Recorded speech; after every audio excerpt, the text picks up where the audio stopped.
ದೇವೇಗೌಡರನ್ನ 72ರಿಂದ ಚನ್ನಪಟ್ಟಣದ ಜನ ನೀವು ನೋಡಿದ್ದೀರಿ. ಬಿಜಲಿಂಗೇಗೌಡರು ಬದುಕಿದ್ದಾಗ ದೇವೇಗೌಡರ ಜೊತೆ ಸಹಪಾಠಿಗಳಿದ್ದು. ಯಾವ ದೇವೇಗೌಡರು ರೈತರ ಪರವಾಗಿ ಹೋರಾಟ ಮಾಡ್ಕೊಂಬಂದು 60 ವರ್ಷದ ಅವರ ರಾಜಕೀಯ ಜೀವನದಲ್ಲಿ ದೇವೇಗೌಡರ ಮಕ್ಕಳು, ದೇವೇಗೌಡರ ಆಸ್ತಿಯನ್ನು ನೀವು ನೋಡಿದ್ದೀರಿ. ಬಹುಶಃ ಪಕ್ಕದ ಸಾತ್ನೂರು ಕ್ಷೇತ್ರ ಆಗ ಅಲ್ಲಿ ಸಾತ್ನೂರ ಜನತೆ ಆಶೀರ್ವಾದ ಮಾಡೋದಕ್ಕಿಂತ ಮುಂಚೆ, ಯಾಕೆಂದ್ರೆ ಅಲ್ಲಿ ನನಗೆ ರಾಮನಗರದಲ್ಲಿ ಕನಕಪುರದಲ್ಲಿ ಹೇಳ್ತಿದ್ರು ನನಗೆ, ಅದೇನೋ ಕೆಂಪೇಗೌಡರು ವಂಶಾಸ್ತ್ರ ಅಂತಾರ ಇವರು ಬೆಂಗಳೂರು ಗ್ರೇಟರ್ ಬೆಂಗಳೂರು ಮಾಡಕ್ ಹೊರಟವ್ರೆ. ಈಗ ರಾಮನಗರ ಜಿಲ್ಲೆ ಹೆಸರನ್ನ ತೆಗೆದು ಅವತ್ತೇ ಯಾಕೆ ಮಾಡಲಿಲ್ಲ? ನಾನು ಅವತ್ತು ರಾಮನಗರ ಜಿಲ್ಲೆ ಘೋಷಣೆ ಮಾಡಿದಾಗ ಯಾಕೆ ವಿಧಾನಸಭೆಯಲ್ಲಿ ವಿರೋಧ ಮಾಡಲಿಲ್ಲ? ಯಾಕೆ ವಿಧಾನಸಭೆಯಲ್ಲಿ ಅವತ್ತು ವಿರೋಧ ಮಾಡಿಲ್ಲ? ಇವ್ರ ತಂದೆ ಏನ್ ಕನಕಪುರದಲ್ಲಿ ಚಿನ್ನ ಅಳಿಯಕ್ಕೆ ಹೋಗಾರಂತಲ್ಲ, ಎಲ್ಲ ಕಡೆ ಹಳ್ಳಿಗೆ ಕಡ್ಲೆಕಾಯಿ ಅಳಿಯಕ್ಕೆ ಹೋಗ್ತಾ ಇದ್ರ? ಅವ್ರು ಹೇಳವ್ರೆ ಮತ್ತೆ ಮೊನ್ನೆ ಭಾಷಣದಲ್ಲಿ ಚಿನ್ನ ಅಳಿಯಕ್ಕೆ ಹೋಗಿದ್ರು ಅಂತ. ಆಗ ಅವ್ರ ಅಂತ ವಂಶಸ್ತ್ರ ಅಂತಲ್ಲ. ಬಹುಶಃ ನಮ್ಮ ವಿಜಯನಗರದ ಕೃಷ್ಣದೇವರಾಯರು ಇಲ್ಲೇ ಬಂದು ಚಿನ್ನ ಕೊಂಡ್ಕೊಂಡು ಹೋಗ್ತಿದ್ರು ಅಂತ ಕಾಣಿಸ್ತದೆ ಕನಕಪುರದಲ್ಲಿ. ಬಹುಶಃ ಮಾತನಾಡೋದಕ್ಕೂ ಒಂದು ಇತಿಮಿತಿ ಇರಬೇಕು. ಕನಕಪುರದ ಜನ ಹೇಳ್ತಾರೆ, ಒಂದ್ ನಿಮಿಷ ಅಣ್ಣ, ಕನಕಪುರದ ಜನ ಹೇಳ್ತಾರೆ ಆ ವ್ಯಕ್ತಿಯ ವ್ಯಕ್ತಿತ್ವ ಏನು ಅಂತ ಹೇಳಿ. ಬಹುಶಃ ಅವತ್ತು ವರದೇಗೌಡರು ಇವತ್ತು ನನ್ನ ಮುಂದೆ ಇಲ್ಲ. ವರದೇಗೌಡರು ನಮ್ಮನ್ನು ಅಗಲಿದ್ದಾರೆ. 1985 ಸಾತ್ನೂರಿನಲ್ಲಿ ದೇವೇಗೌಡರು ಚುನಾವಣೆಗೆ ನಿಂತಾಗ 17,000 ಮತಗಳ ಹಂತದಲ್ಲಿ ಗೆಲ್ಲಿಸಿದ್ರಿ ದೇವೇಗೌಡರನ್ನ. ಅವತ್ತು ಒಂದು ತಿಂಗಳುಗಳ ಕಾಲ ಹಳ್ಳಿ ಮೇಲೆ ನನಗೆ ರಾಜಕೀಯದ ಗಾಳಿಗಂತ ಗೊತ್ತಿರಲಿಲ್ಲ. ವೇದಿಕೆ ಮೇಲೆ ಒಂದು ನಿಮಿಷ ಮಾತಾಡತಕ್ಕಂಥ ನನಗೆ ಅನುಭವವೂ ಇರಲಿಲ್ಲ. ಹಳ್ಳಿಗಳನ್ನು ನೋಡಿದ್ದೇನೆ ಸಾತ್ನೂರ್ನ 1985ರಲ್ಲಿ. ಹಲವಾರು ನಾಯಕರುಗಳನ್ನು ಇವತ್ತು ನೆನೆಸ್ಕೋಬಲ್ಲೆ. ದೇವೇಗೌಡರು ಹೊಳೆನರಸೀಪುರಲ್ಲಿ 2 ಕಡೆ ಗೆದ್ದಾಗ 1985ರಲ್ಲಿ ಅಲ್ಲಿಯ ಕಾರ್ಯಕರ್ತರು ವರದೇಗೌಡರು ಇಲ್ಲ ಇವತ್ತು ಕುಮಾರಸ್ವಾಮಿಯನ್ನು ನಿಲ್ಲಿಸಿ ಚುನಾವಣೆಗೆ ಅಂತ ಹೇಳಿ ಸಾತ್ನೂರಿನಲ್ಲಿ ಅವರೇನು ಒತ್ತಡ ಹಾಕಿದ್ರು. ಅವತ್ತೇನಾದರೂ ದೇವೇಗೌಡರು ತೀರ್ಮಾನ ಮಾಡಿ ನನಗೆ ಅವಕಾಶ ಕೊಟ್ಟಿದ್ರೆ 1985 ಸಾತ್ನೂರಿನಲ್ಲಿ ಇವರು ರಾಜಕೀಯವಾಗಿ ಎಲ್ಲಿ ಬೆಳೀತಿದ್ರು? ದೇವೇಗೌಡರು ಕೃಪಾ ಕಟಾಕ್ಷವೇ ಅವತ್ತಿನ ಜನತೆಯ ಪ್ರೀತಿ ಏನು ಅನ್ನೋದನ್ನು ನೋಡಿದ್ದೆ ನಾನು. ಅಲ್ಲಿಂದ ನನ್ನ ರಾಮನಗರ ಜಿಲ್ಲೆಯ ಸಂಬಂಧ ಪ್ರಾರಂಭ ಆಗಿರೋದು. ಕೇಳ್ತಾರೆ ದೇವೇಗೌಡರು ರಾಮನಗರಕ್ಕೆ ಬರೋದಕ್ಕಿಂತ ಮುಂಚೆ ಕುಮಾರಸ್ವಾಮಿ ಏನು ಆಸ್ತಿ ಇತ್ತು ಹೇಳಬೇಕು ಅಂತ ಕೇಳ್ತಾರೆ. ಪ್ರಶ್ನೆ ಮಾಡಿದ್ದಾರೆ ನನ್ನ, ಇದೇ ನೆಲದಲ್ಲಿ ಪ್ರಶ್ನೆ ಮಾಡಿದ್ದಾರೆ ನನ್ನ ಆಸ್ತಿಯ ಬಗ್ಗೆ. ಯಾವ ಚಾಮುಂಡಿ ಬೆಟ್ಟಿಗೆ ಬರ್ತೀರೋ ಇಲ್ಲ ನಿಮ್ಮ ಅಜ್ಜಯ್ಯನ ಮುಂದೆ ಚರ್ಚೆ ಮಾಡ್ತಿರೋ, ವಿಧಾನಸೌಧಕ್ಕೆ ಕರೆದಿದ್ದೀರಿ, ಚರ್ಚೆ ಮಾಡಿದ್ದೇನೆ, ಏನು ವರಿ ಮಾಡಬೇಡಿ, ಎಲ್ಲದಕ್ಕೂ ತಯಾರಾಗಿರ್ತಕ್ಕಂಥವ್ನು ನಾನು. ನನ್ನ ರಾಜಕೀಯ ಜೀವನಕ್ಕಿಂತ ಮುಂಚೆ ನಾನು ನ್ಯಾಷನಲ್ ಕಾಲೇಜಿನಲ್ಲಿ ಜಯನಗರದಲ್ಲಿ ಓದಬೇಕಾದ್ರೆ 3 ಕ್ಷೇತ್ರಗಳಲ್ಲಿ ಬೆಂಗಳೂರು ನಗರದ ವಾರ್ಡ್ಗಳು, ಸುಧಾಮನಗರ, ವಿಲ್ಸನ್ ಗಾರ್ಡನ್ ಎಲ್ಲ ನಮ್ಮ ಅಶೋಕ್ ಅವರಿಗೆ ಗೊತ್ತು, ಅಶ್ವತ್ಥನಾರಾಯಣ ಅವರಿಗೆಲ್ಲ ಗೊತ್ತಿದೆ.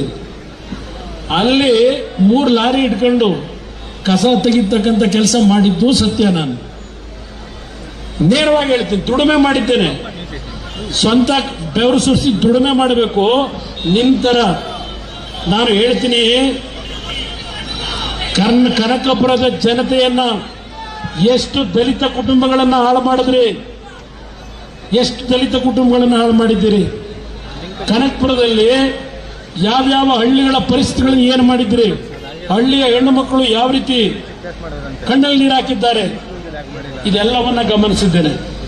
1985 ಹೇಳಿದ್ರಿ, ನನಗೆ ಯಾವೊಂದು ಚಿತ್ರದ ಹಂಚಿಕೆದಾರ ಇದ್ದೆ, ಇದೇ ಕೇತಗನಹಳ್ಳಿನಲ್ಲಿ 45 ಎಕರೆ ಭೂಮಿ ನಾನು ಖರೀದಿ ಮಾಡಿದ್ದೇನೆ. ಕುಮಾರಸ್ವಾಮಿ ರೈತನ ಮಗ ಅಲ್ಲ ಅಂತ ಹೇಳ್ತಾರೆ. ನೆನ್ನೆ ದಿನ ಇಲ್ಲಿ ಭಾಷಣದಲ್ಲಿ ಪ್ಯಾಂಟ್ ತೆಗೆದು ಪಂಚೆ ಹಾಕಿದ ತಕ್ಷಣ ರೈತನ ಮಗ ಆಗಲ್ಲ ಅಂದ್ರು. ಬಹುಶಃ ನನ್ನನ್ನ ಬೆಳೆಸಿರ್ತಕ್ಕಂಥ ಹಲವಾರು ಹಳ್ಳಿಯ ನನ್ನ ತಂದೆ ತಾಯಿಂದರು ನಮ್ಮ ಕೇತನಹಳ್ಳಿಗೆ ಈಗ ಬಂದಿದ್ದೀರಿ. ತೆಂಗಿನ ಗಿಡದಲ್ಲಿ ಸುಮಾರು 20 ಟನ್ನು ಕೊಬ್ಬರಿಯನ್ನ ಬೆಳೆದಿದ್ದೇನೆ ಒಂದು ವರ್ಷದಲ್ಲಿ.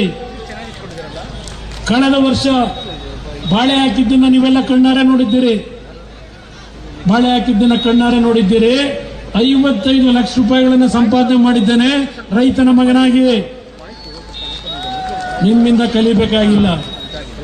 ಇವತ್ತು ಇಲ್ಲಿ ನಾನು ಬಂದಿರತಕ್ಕಂಥದ್ದು ನಿಮ್ಮನ್ನ ಇಲ್ಲಿಯವರೆಗೆ ಈ ಬಿಸಿಲಿನಲ್ಲಿ ಇವತ್ತು ಕರೆಸಿರ್ತಕ್ಕಂಥದ್ದು ನನ್ನ ಆಸ್ತಿಯ ಬಗ್ಗೆ ಚರ್ಚೆ ಮಾಡಕ್ಕಲ್ಲ. ತಯಾರಾಗಿದ್ದೆ ನಾನು.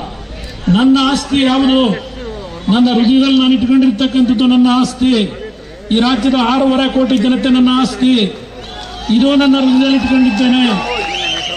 ನಾನು ನಿನ್ನೆ ಹೇಳ್ತಾ ಇದ್ದೆ, ಸದಾಶಿವನಗರದಲ್ಲಿ ಪೂರ್ಣ ಪ್ರಜ್ಞಾ ಶಾಲೆ ಪಕ್ಕದಲ್ಲಿ ಮಂತ್ರಿಗಳಾದ ಮೇಲೆ 5 ಜನ ವಿಧವಾ ತಾಯಂದರು, 5 ಜನ ವಿಧವಾ ತಾಯಂದರು. ಅವರ ತಂದೆ ಸರ್ಕಾರಿ ನೌಕರರಾಗಿದ್ರು. ಎಲ್ಲ ಮಕ್ಕಳಿಗೂ ಮದುವೆ ಮಾಡಿದ್ರು. ಅಲ್ಲಮ ವೀರಭದ್ರಪ್ಪ ಅವರು ಇನ್ನೂ ಬದುಕಿರಬೇಕು. ಅಲ್ಲಮ ವೀರಭದ್ರಪ್ಪ ಅವರು 2010ರಲ್ಲಿ ಆ 5 ತಾಯಂದ್ರ ಹತ್ರ ಒಂದು ಸೈಟ್ನ ಸೇಲ್ ಅಗ್ರಿಮೆಂಟ್ ಮಾಡ್ಕೋತಾರೆ. ಆ ಸೈಟ್ಗೆ ಸಂಪೂರ್ಣ ದುಡ್ಡು ಕೊಡಲ್ಲ ಅಲ್ಲಮ ವೀರಭದ್ರಪ್ಪನವರು. ಹೆಸರನ್ನೇ ಹೇಳ್ತಾ ಇದ್ದೇನೆ ಇಲ್ಲಿ. ನಾನು ಮಾತಾಡಬೇಕಾದ್ರೆ ದಾಖಲೆ ಇಲ್ಲದೆ ಮಾತಾಡೋದಿಲ್ಲ.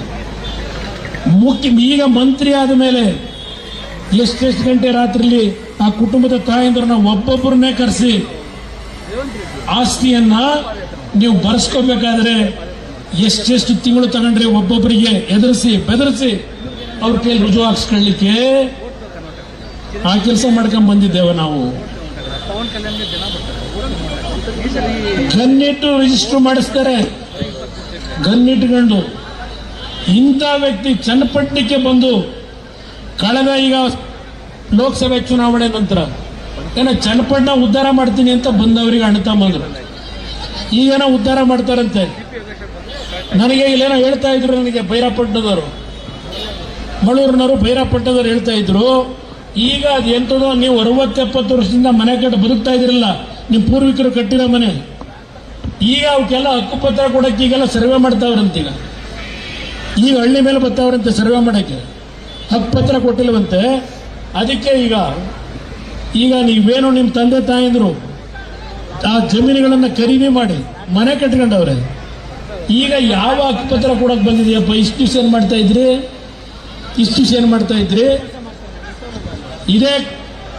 ಇದು ಯಾಕೆ ನಿಮಗೆ ಹೇಳ್ತಾ ಇದ್ದೇನೆ ಅಂದ್ರೆ, ಇವರು ಕೊಟ್ಟಿರೋ ಕೊಡುಗೆ ಏನು ಈ ಒಂದು ಜಿಲ್ಲೆಯಲ್ಲಿ. ನಿಖಿಲ್ ಕುಮಾರಸ್ವಾಮಿ ಅವರು ಹೇಳ್ತಾ ಇದ್ರು, ದೇವೇಗೌಡರ ಕಾಲದಲ್ಲಿ ಇಗ್ಲೂರು ಜಲಾಶಯ ಕಟ್ಟಲಿಕ್ಕೆ ಸಾಧ್ಯ ಇಲ್ಲ ಅಂದಿದ್ರು. ಇಗ್ಲೂರು ಜಲಾಶಯವನ್ನ ಕಟ್ಟಲೇಬೇಕು ಅಂತ ದೇವೇಗೌಡರು ಆರೋಬೆಲೆ ಮತ್ತು ಇಗ್ಲೂರು ಜಲಾಶಯ ಕಟ್ತಕ್ಕಂತ ತೀರ್ಮಾನ ನೀರಾವರಿ ಸಚಿವರಾಗೇನು ಮಾಡಿದ್ರು. ಅದರ ಪ್ರತಿಫಲ ಇವತ್ತು ಇಗ್ಲೂರಿನಲ್ಲಿ ನೀರು ನೋಡ್ತಾ ಇದ್ದೇವೆ. ವಿಜಯೇಂದ್ರ ಅವರು ಮಾತನಾಡಿದ್ರು, ಯಡಿಯೂರಪ್ಪನವರು ಮಾತನಾಡಿದ್ರು, ಅಶೋಕ್ ಅವರು ಮಾತನಾಡಿದ್ರು.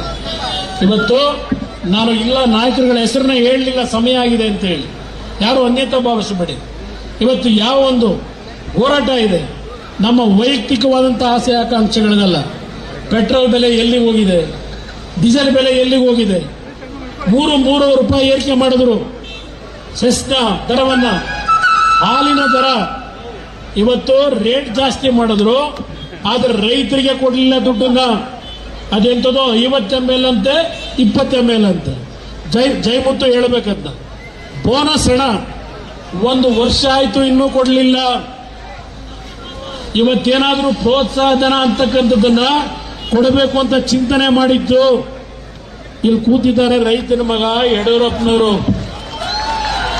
ಅವರು ಮುಖ್ಯಮಂತ್ರಿಗಳಾದಾಗ ಮೊದಲನೇ ಬಾರಿಗೆ ರೈತರಿಗೆ ಪ್ರೋತ್ಸಾಹ ಧನವಾಗಿ 2 ರೂಪಾಯಿಯನ್ನ ಕೊಡಬೇಕು ಅಂತ ತೀರ್ಮಾನ ಮಾಡಿದ್ದು ಬಿಜೆಪಿ ಸರ್ಕಾರದಲ್ಲಿ, ಯಡಿಯೂರಪ್ಪನವರ ನಾಯಕತ್ವದಲ್ಲಿ.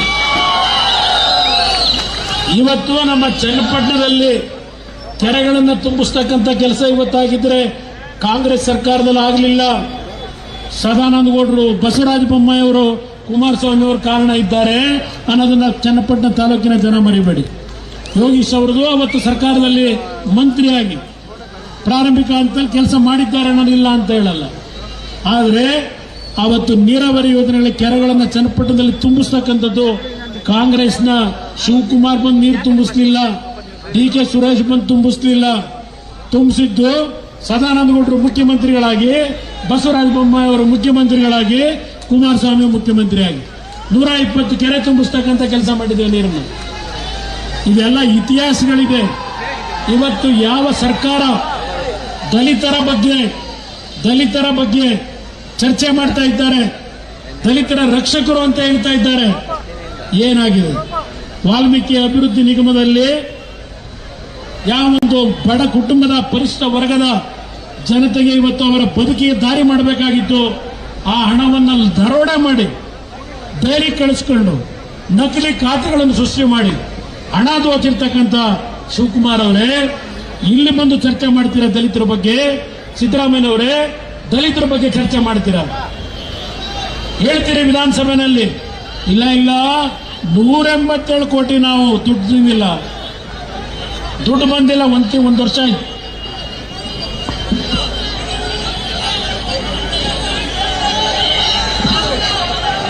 ಏನಣ್ಣ ಒಬ್ಬರು ಮಾತಾಡಿ. ಅದ ಗೊತ್ತಾಯ್ತು. ಈಗ ಗೃಹಲಕ್ಷ್ಮಿ ಯೋಜನೆ ದುಡ್ಡಿಲ್ಲ, ಇವನಿಗೆ ದುಡ್ಡು ಇಲ್ಲ, ಗೊತ್ತು ನನಗೆ. ಬೆಲೆ ಏರಿಕೆನೂ ಏನಾಗ್ತದೆ ನೋಡ್ತಾ ಇದ್ದೀರಿ. ಅಶೋಕ್ ಅವ್ರು ಮಾತನಾಡ್ಬೇಕಾದ್ರೆ ಹೇಳಿದ್ರು,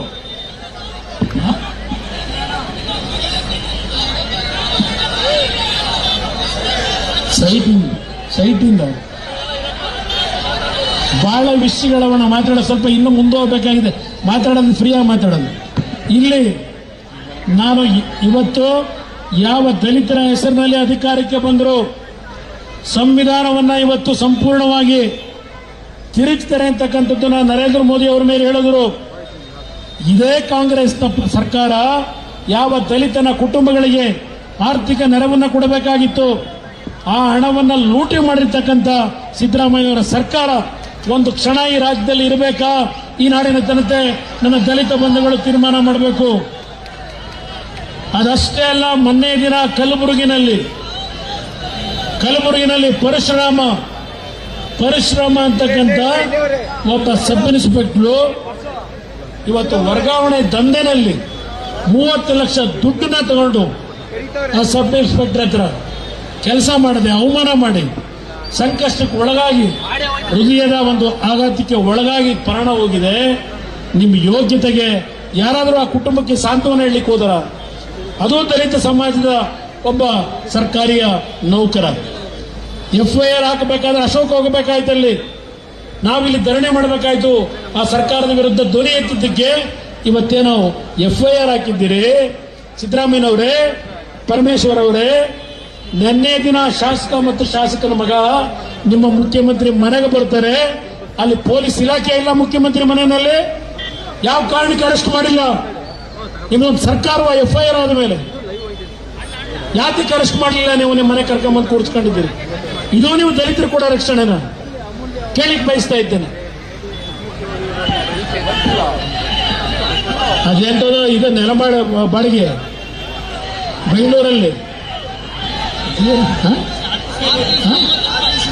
RTCಗೆ 50 ರೂಪಾಯಿ. RTC ಅಷ್ಟೇ ಅಲ್ಲ, ಈಗ ಹೇಳಿದ್ರಲ್ಲ ಟ್ರಾನ್ಸ್ಫಾರ್ಮರ್ಗೆ. ನಮ್ಮ ಕಾಲದಲ್ಲಿ ನಾವು ಯಡಿಯೂರಪ್ಪನವರು 10,000 15,000 ಕೊಡ್ತಾ ಇತ್ತು ಟ್ರಾನ್ಸ್ಫಾರ್ಮರ್ನ. ಇವತ್ತು 2.5 ಲಕ್ಷ 3 ಲಕ್ಷ. ಇವರು ರೈತರ ಬಗ್ಗೆ ಉದ್ಧಾರ ಮಾಡೋರು, ರೈತರನ್ನ ಉದ್ಧಾರ ಮಾಡೋರು. ಹೇಳ್ತಾರಲ್ಲ, ಇಲ್ಲೆಲ್ಲ ಇದೆ ನೋಡಿ. ಮತ್ತಿಕೆರೆಯಲ್ಲಿ ಯಾರು ಬಂದಿದ್ದೀರಿ? ಇಲ್ಲಿ ಮತ್ತಿಕೆರೆ ನಮ್ಮ ಜನ ಇದ್ದೀರಾ ಇಲ್ಲಿ? ಮತ್ತಿಕೆರೆ ಅವರು ಮತ್ತಿಕೆರೆ ರೈಲ್ವೆ ಸ್ಟೇಷನ್ ಹತ್ರ ಏನೊಂದು ಚಿನ್ನ ಹಳದಿನಾದ್ರು ತಂದಲ್ಲಿಟ್ಟವ್ರ, ಏನಿಟ್ಟವ್ರಲ್ಲಿ? ಗಂಡು ಏನಣ್ಣ ಫೋಟೋ ಕೊಡೋಣ ಇಲ್ಲಿ.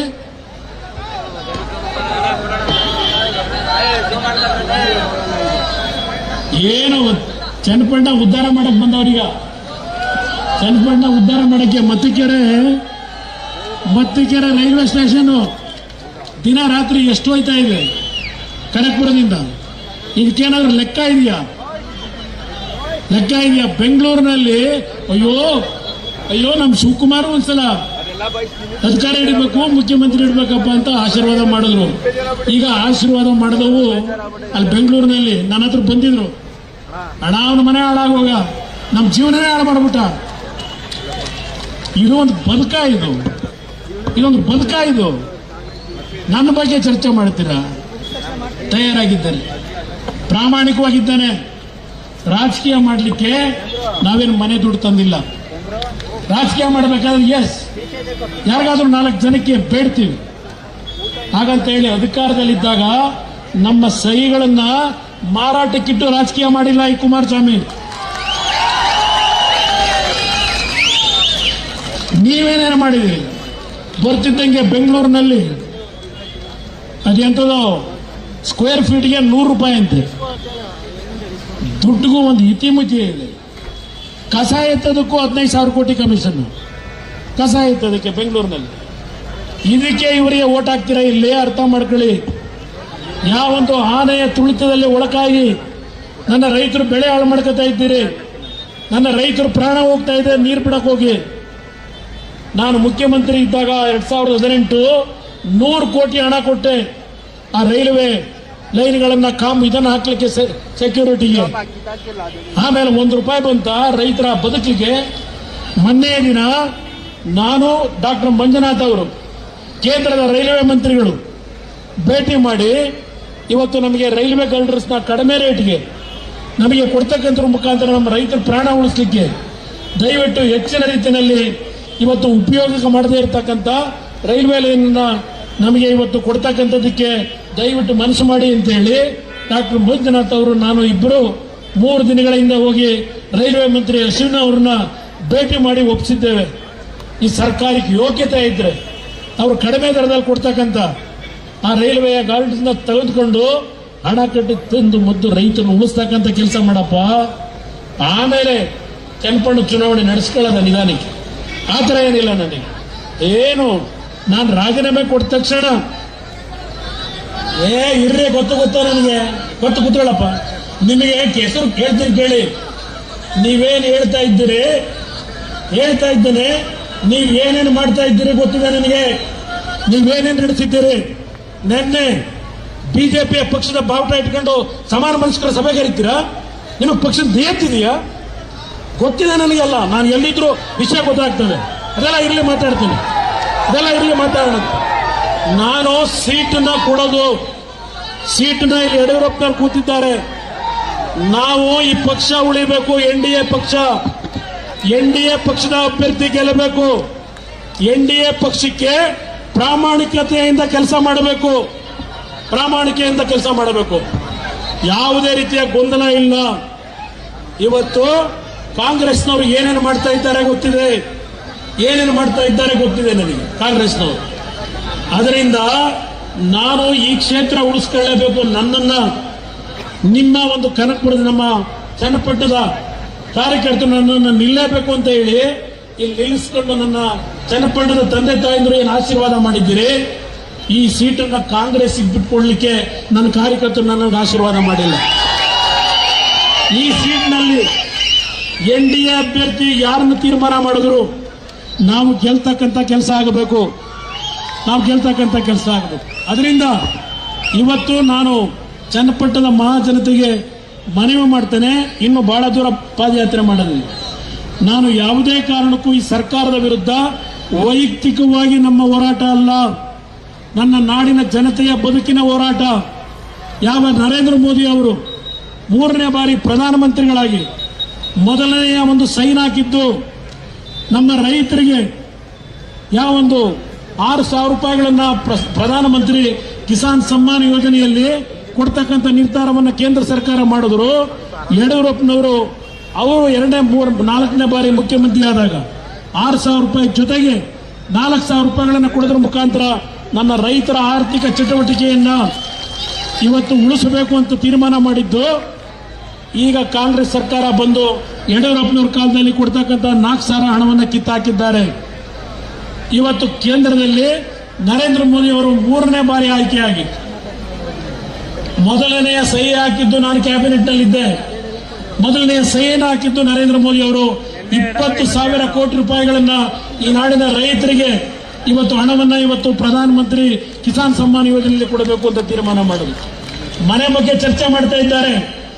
ಆ ಕಾಂಗ್ರೆಸ್ನ ನಾಯಕರಿಗೆ ಹೇಳ್ತೇನೆ, ಯಾತಕ್ಕೆ ಇವತ್ತು ನಾವು ಮನೆ ಕೊಡ್ಲಿಕ್ಕೆ ಆಗಲಿಲ್ಲ? ಯಾತಕ್ಕೆ ನಾವು ಸೈಟ್ ಕೊಡಕ್ಕಾಗಲಿಲ್ಲ ಜನತೆಗೆ?